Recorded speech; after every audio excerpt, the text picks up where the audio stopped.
Allora, sono Piera Bacciu, arrivo dalla Sardegna, quindi sono qua a far parte del panel dell'Ercole Olivario in rappresentanza della mia regione.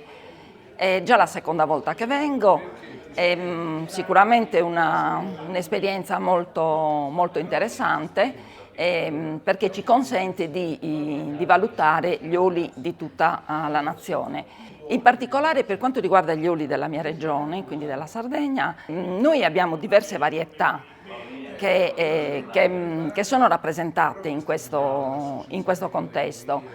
Abbiamo la Bosana, che è la cultivar più importante per noi, e poi a seguire le nere, le varie tipi di nere e la semidana.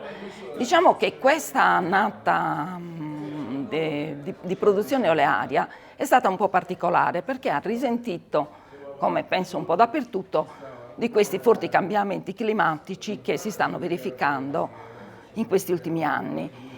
E diciamo che la Sardegna ci troviamo già da qualche anno a vedere una produzione spaccata in due. Ad esempio l'anno scorso ad avere la peggio è stata la parte del nord, quindi la parte sia del nord orientale che della parte del nord occidentale della Sardegna, dove la produzione ha avuto un crollo incredibile, quasi dell'80%, mentre quest'anno si è verificato il contrario, quindi la parte del nord ha avuto una produzione discreta, buone rese, mentre la parte centro-sud della Sardegna ha avuto una drastica riduzione di produzione e soprattutto, e quindi un po' ha risentito anche la qualità. Per cui noi oggi ci troviamo con delle varietà poco rappresentate, tipo la semidana, tipo le nere di Villa Cidro, di Gonos, mentre hanno avuto la meglio le cultivar prevalentemente coltivate al nord, quindi la Bosana